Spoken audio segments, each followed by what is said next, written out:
J'ai monté mon premier spectacle en 1976 à Normal Sup, à l'école de Normal Sup, rue d'Ulm, et j'ai monté Per Gynt d'Ibsen. Chéreau l'avait pas encore redécouvert à l'époque, et on était peu en France à oser monter Per Gynt d'Ibsen. Voilà, sont suivis 3 ou 4 spectacles. Et j'ai été assez vite repéré dès le 4e spectacle, ce qui fait que 1981 a complètement changé ma vie, comme beaucoup d'artistes. Il y a des gens bizarres qui sont arrivés au gouvernement et qui ont enfin réalisé que la culture était quelque chose d'important. Je pense qu'on saluera jamais assez Mitterrand et Jack Lang, tout comme des gens de générations précédentes peuvent saluer De Gaulle et Malraux. Donc l'arrivée de Mitterrand et Jack Lang en 81 a complètement changé le paysage de la culture en France, où tout d'un coup ils ont débloqué des crédits et où tout d'un coup on a commencé à se sentir des personnes pas forcément importantes mais utiles à la société, au lien social, au bien-être, à mieux vivre. Voilà. Et donc, j'ai eu très vite 2 propositions importantes dès 82. D'une part, d'inaugurer à Paris le théâtre de l'Athénée Louis Jouvet. Le théâtre de l'Athénée Louis Jouvet a été repris par l'État. Et donc, j'ai monté le premier spectacle. C'est un théâtre important à Paris. Et j'ai fait une adaptation du Marie Tudor de Victor Hugo. Et j'ai eu la possibilité d'aller répéter ce spectacle en province. J'étais pas du tout un homme de province, à Bourges, à la Maison de la Culture de Bourges, dans le cadre de quelque chose qui s'appelait l'Atelier Théâtral National, où Henri Massado, le directeur de l'époque, accueillait 4 compagnies sans feu ni lieu, construisait le décor dans les ateliers, donnait des défraiements aux comédiens et assurait 4 semaines ou 6 semaines de répétition sur place, dans des locaux incroyables, dont les 3 dernières semaines sur le plateau. Voilà, avec de l'argent. Et donc là, j'ai découvert la province. Donc, j'ai été à Bourges dès 1982. Massado, le directeur de l'époque, voyant ça, m'a dit: est-ce que ça te dirait de revenir à la rentrée et de faire partie du staff de la Maison de la Culture de Bourges. À l'époque, on était 70 ou 75 employés. C'était des grosses baraques et j'ai été nommé par hasard, c'était la seule ligne, directeur adjoint de cette maison. Voilà. Et donc, j'ai rapatrié ma compagnie de Paris à Bourges et j'ai passé 8 ans à Bourges, de 82 à 90. Et en 86, j'ai quitté la Maison de la Culture. Jack Lang et Abi Rached ont créé un centre dramatique pour moi à Bourges, et j'ai donc déménagé. Je me suis installé au théâtre Jacques Coeur, à côté du palais Jacques Coeur, un très joli théâtre à l'italienne. Et là, je suis devenu centre dramatique régional. C'était déjà des visionnaires. Ils se disaient que les collectivités territoriales allaient prendre de plus en plus d'importance dans le subventionnement des arts et de la culture. Et donc, c'était moitié argent d'État, moitié argent de la région. Voilà, je vous la fais vite maintenant. Après, au bout de 8 ans de Bourges, j'en ai eu marre. Bourges, il y a le printemps de Bourges, mais c'est pas une si grande ville. Voilà, on peut pas descendre acheter son journal sans serrer la main de 25 personnes, même si j'aime beaucoup les gens et si j'avais fait un gros travail sur le public.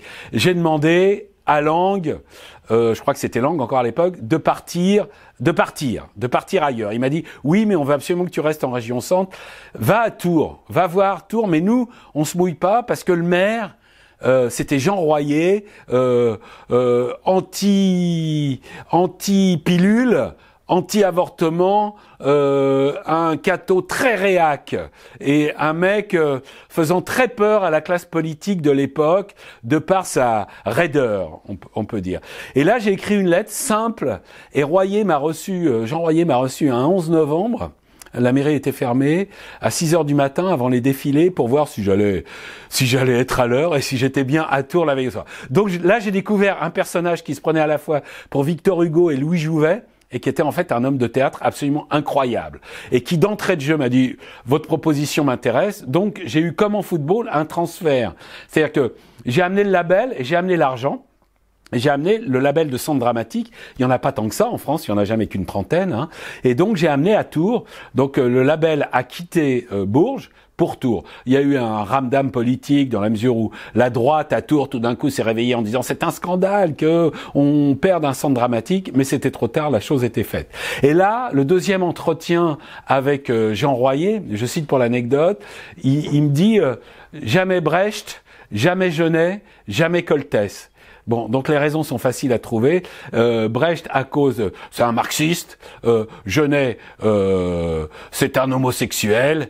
Et Coltès, c'est aussi un homosexuel. Donc, l'année suivante, évidemment, j'ai monté une pièce de Brecht dans la Jungle des Villes. J'ai accueilli un spectacle de Coltès et j'ai accueilli un spectacle de Genet. Voilà. Enfin, de ces trois auteurs-là.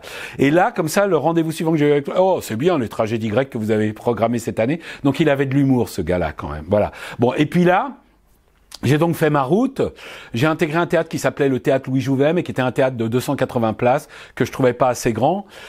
Et donc, je n'ai eu de cesse que de faire construire un théâtre à Tours. Et j'y suis arrivé. Je suis arrivé à Tours en 90 et en 2003, j'ai inauguré un théâtre. J'ai participé à l'opération de A à Z, y compris les financements, le concours d'architectes et tout, en plein centre-ville, qui était situé sur un ancien cinéma, à 150 mètres de l'opéra. Il y a un très bel opéra à Tours. Donc, dans le quartier historique de la ville de Tours, on a inscrit avec l'architecte Nicolas Michelin, qui est un type très fort, un bâtiment très contemporain, très moderne, dans ce Tours dormant, voilà, du quartier historique. Voilà. Et puis là, donc, j'ai passé, en gros, 23 ans à la tête de ce centre dramatique que j'ai créé, où j'ai construit un théâtre de 90 à 2013. Et en 2013, Madame Filippetti, qui était une ministre de la Culture complètement allumée, a décidé arbitrairement de fixer des quotas dans les centres dramatiques, autant de femmes que d'hommes. C'est pour ça que j'ai été remplacé par un homme, que des jeunes, et par un mec de 55 ans. Enfin, tout en logique. Et pourtant, j'avais dans ma poche deux ministres très importants. Marisol Touraine, qui était présidente du département d'Indre-et-Loire et qui voulait absolument que je reste, et Michel Sapin, qui avait été longtemps président de la région Centre et qui voulait aussi absolument que je reste. Mais rien n'y a fait, et donc je me suis fait remercier le 31 décembre 2013. Et donc depuis le 1er janvier 2014, je vole de mes propres ailes, j'ai une compagnie, voilà, la compagnie Gilles Bouillon, c'est original, dont le siège social est toujours à Tours, et ben je continue à monter des spectacles. Et c'est comme ça que je suis arrivé, par amitié pour Guillaume Dujardin, au Festival de Cave.